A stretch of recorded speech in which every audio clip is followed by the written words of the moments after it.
our last bill of the day, we'll call up Senate Bill 442 by Senator Hughes, and Senator Hughes will recognize and explain the bill. I understand you have a sub, so we'll let you lay it out. We're not going to adopt that today, but go ahead and discuss your sub. Very good. Thank you, Mr. Chairman. And members and those participating, Senate Bill 442 is a matter that we took up last session, and this committee moved it through, and so did the Senate. We were kind of late in the process, didn't make it all the way through the House. And so it has to do with those school health advisory councils. As you're aware, these have existed in the education code for some time. And so the law requires school boards to establish school health advisory councils in each district to help them formulate health education curriculum.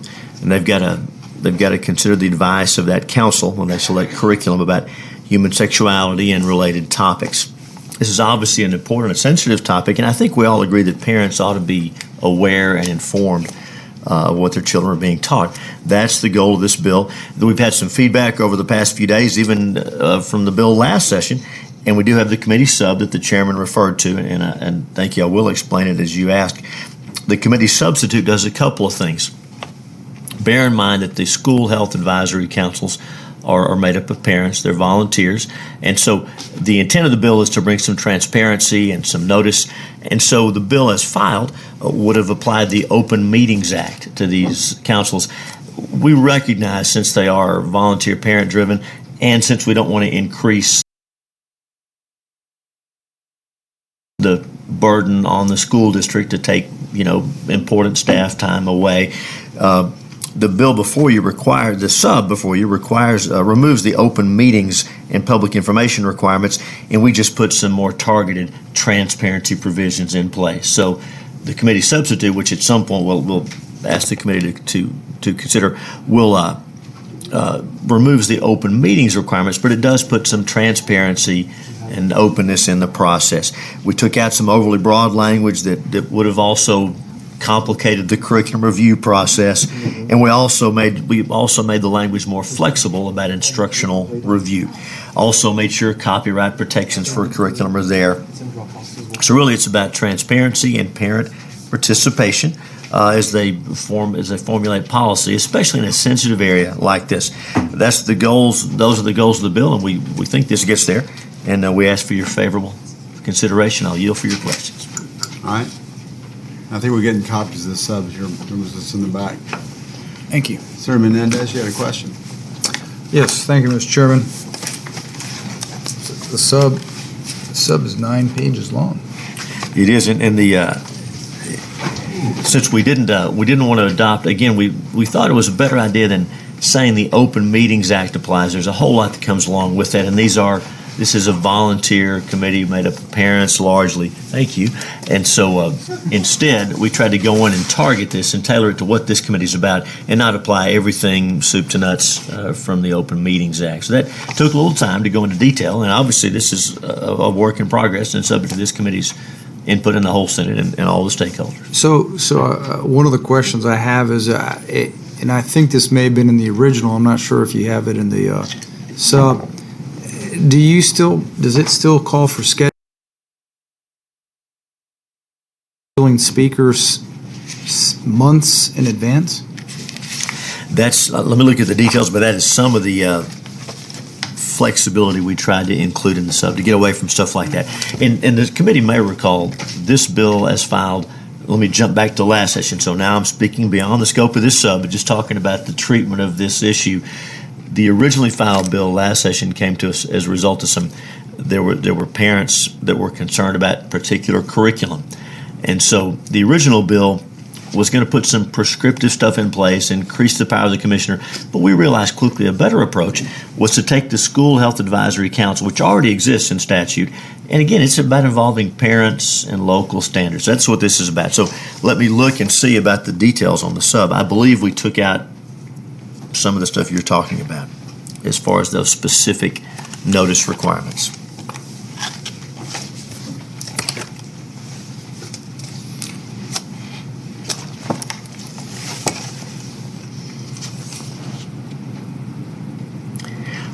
I think that was part of the curriculum review process, wasn't it, the provision you're talking about? Yeah. I believe that's out, let me verify, I believe that's out of the sub. And so just to clarify, your purpose, your intention with your sub is to do what exactly? Just short version. So the intention of the sub is to better get to what the bill was about, and that's transparency, parental involvement. And you may recall there was testimony that in some districts, not all, but in some districts, the school health advisory councils weren't being appointed, or parents weren't being notified of it when they were meeting, or weren't being told what happened at the meeting. So that's just really about transparency in this process. So does the removing the Opens Meetings Act requirement, does that help with transparency? It seems like it would. Well, The opposite. what we did, and again, currently, let me be clear, current law, Open Meetings Act does not apply to the shacks. Okay, so you're. So our filed bill was going to apply the full-blown Open Meetings Act. We realize there's a lot of stuff in there that does not really apply and is unwieldy and unnecessary. So the goal in the committee sub is to take those provisions about sunshine, openness, transparency that are applicable here, but not make the full-blown Open Meetings Act apply, because these folks on the school health advisory councils are not elected officials. Right. We want transparency without an unnecessary burden on them or on the school districts. Okay, very good. Thank you, Mr. Chairman. Thank you, Senator. Thank you, Senator. Any other questions? All right, this time, we'll open up public testimony. We have someone from TA here, if members would like a resource witness. Not necessarily at this time. Is there anyone else? Oh, we have Shannon Jaquette.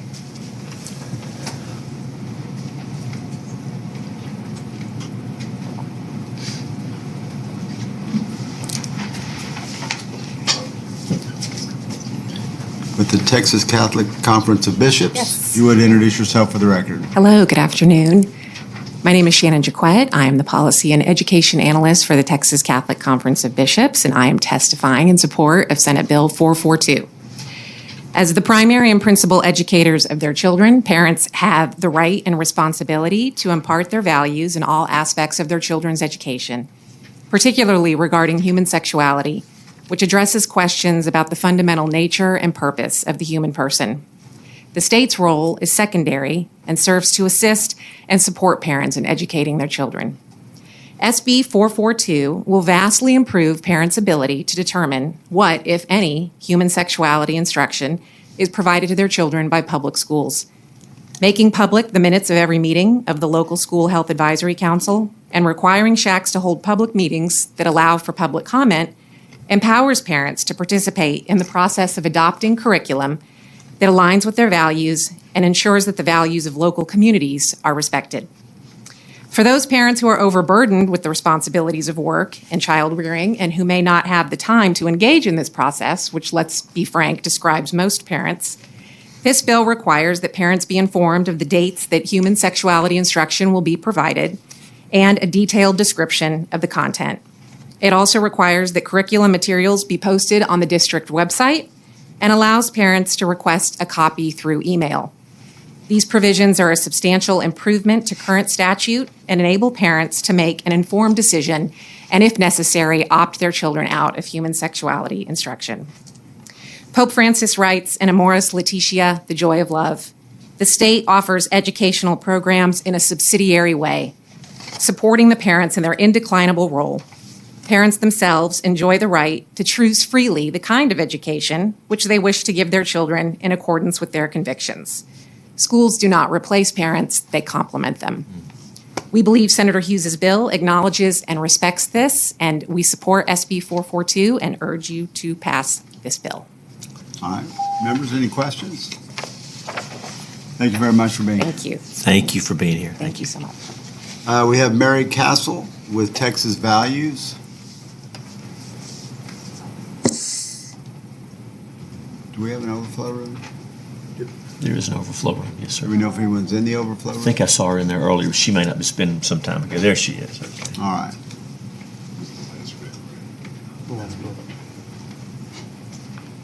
Hello, Mary. Hello. If Good you would. afternoon, Chairman Taylor and members of the committee. I'm Mary Elizabeth Castle, and I'm the Policy Advisor for Texas Values Action. In my role, I work closely with parents on education issues, and I also work with the State Board of Education in informing them on their rights as a parent. I'm testifying in support of SB 442. I think this is a very important bill to help parents know what their children are learning and actually be a stakeholder and participant in their education in regards to human sexuality education. This bill has several good provisions, one of those being that it allows parents to look at the curriculum more fully than they were able to before. Actually, one of my coworkers who had a son at Austin ISD, because the standards were so loose, they only had one copy for 100 parents to look at the curriculum, and they had to drive to a central location downtown, which is very difficult for people who live in different places in Austin. So the fact that this bill allows parents to review a copy and actually take it home helps with the transparency issue and helps with parents deciding whether or not they want their children to participate in the human sexuality program. Many parents do feel like the sex ed curriculum selection is done in private. So it's very important that parents are empowered to actually attend SHAC meetings and be a part of the SHAC themselves, which is why it's very good that it still states in the law that a majority of the board will consist of parents. Lastly, we need this bill because it has a provision that relates to Texas Education Code 31.023, which has a provision that says it must be suitable for the subject and grade level for when the instructional material was submitted. That's a lot of the problems we've seen with parents complaining about, that a lot of the sex education is not suitable for age groups, and this law addresses that issue as well. Parents need to know what is going on, and I think that it's very important that they have a stake in what their children are learning. I do have one recommendation that I'll make very quickly, and it does relate to the school board choosing the SHAC members. The only problem that we've seen with that is in Austin ISD, where the school board chose a curriculum in opposition to 100 parents who testified against it. So there is that issue that the school board may choose SHAC members that don't necessarily represent the community as a whole. But thank you for your time. So you brought up Austin ISD. Are you familiar with that, with their curriculum they're using? Yes, I am. I'm very familiar. I've read the curriculum, and Look like this? that's one of the books that have been used in the past. So what they actually voted on was a curriculum that contained different sources. They chose one that came from Alberta, Canada, Alberta Health Services. That was the curriculum they chose because they could not use Planned Parenthood. They also chose different pieces like the genderbread person and from different sources. So is this the one provided by Planned Parenthood? I believe it is. It's like an affiliate of theirs. Someone dropped this by my office, a grandmother here in Austin ISD. And it says it's for age 10 and up, and it's off the charts. I mean, it's ridiculous that you would put this in front of 10-year-old kids. So this is one they did not select then eventually. So they did not select that particular book, but I can assure you, because I have seen that book, that some of the material in that book is similar to what they voted on. And Senator, Mr. Chairman, I So can, this would be the gingerbread person? Yes, that's the They genderbread did person. pick this one? So they did pick that. Mr. Chairman, the book, if I can interrupt, the book you have is, that was part of the reason this bill came about. Some parents and grandparents made us aware of that. And again, like you said, it's, I know we can't, one member of the Senate told me, I'm no prude, but I can't believe what is in that material. It's, You know, people drop stuff by our office all the time, and I go, here, great, another book. I didn't even look at it. I just over there like, oh my God, what is this?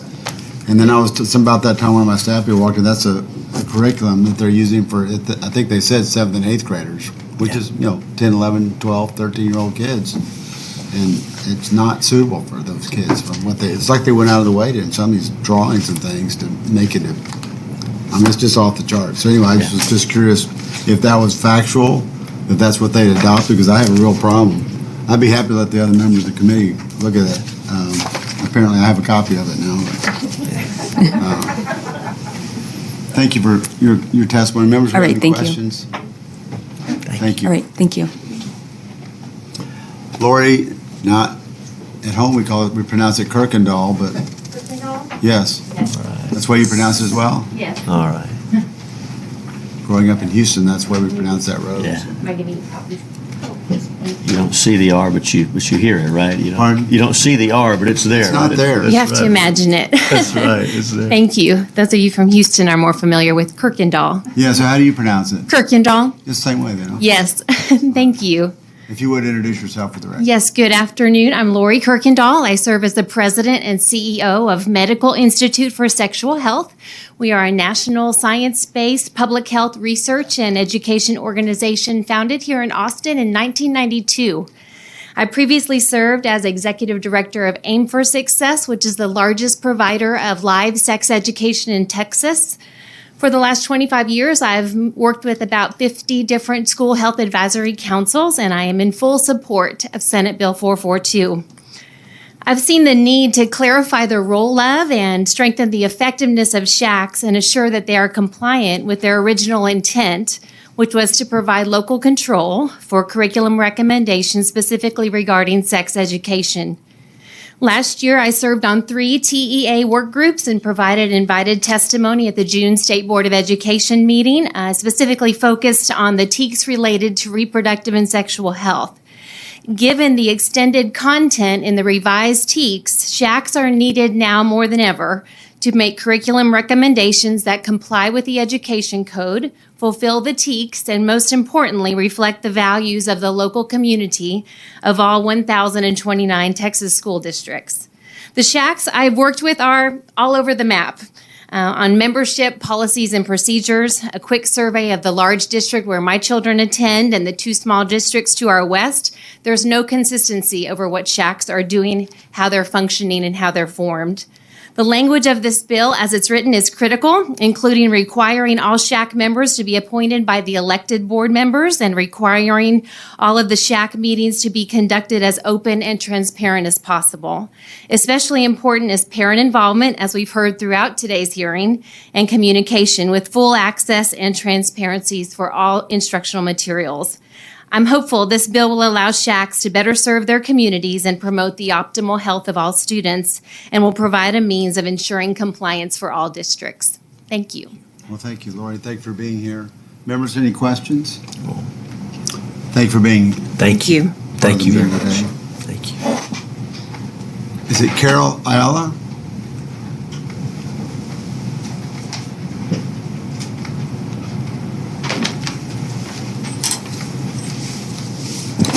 And how are you today? Hello, I'm Carol Ayala, and I would like to thank you for filing this bill and for listening to us today. I'm the Director of Concerned Parents of Texas, and I'm a former public school teacher of Austin ISD. And because of all these things happening, I started that organization because I was being asked to teach such things without parents knowing. And that book, I can tell you, Senator Taylor, is in the libraries. And that's how it's used in Austin ISD and in other schools. I have actually been attending my local SHAC here in Austin since 2017, and I can personally attest to some of the details that are written in this bill. Here are some of the examples. At the Austin SHAC at Austin ISD, at one time, they did have some detailed minutes, but after we started attending, well, those minutes got reduced to generalizations. Committees meet in private and are not open to parents or the public. Even when provided to share sex ed curriculum changes that we called for and others, participants were only allowed to speak within set boundaries. They were discouraged from sharing concerns or asking questions in public. The district stated that they would provide public orientations. Why? Because we made such a stink, and parents spoke up. But at these orientations, you were very limited on what you could say. They wouldn't answer questions, and they would just merely, like someone said before, have one copy for 150 to 100 people to look at. As they started to roll out the orientations for the spring of 2020, COVID shut those down, right? Like everything else. And the process in the district chose not to teach it that year, their new sex ed. Well, they have stated that for this year, May of 2021 coming up, they do intend to teach the new sex ed, but they're not going to be providing the orientations like they said before. I know that my time is limited. I just want to say, please, please, please pass it this time. Kids need help, parents need help, and it could do a lot to restore faith of parents in their own school districts. Thank you. Thank you for being here. Members, Thank you. thank you. Mr. Chairman. Senator Hughes has a question. Thank you. I just want to tell you thank you for bringing this to our attention and thank you for what you're doing. Yeah. You're so welcome. Yeah. Appreciate your firsthand knowledge. Carol Federick.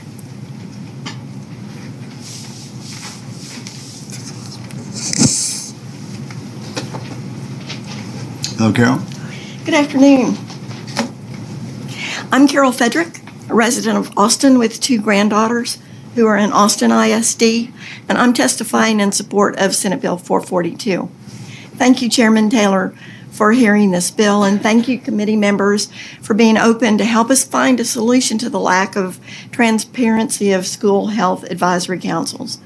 The original intent of the creation of SHACs 25 years ago was to provide the opportunity for parents and community members to participate in the development and adoption of health curriculum that would reflect the general values of their community.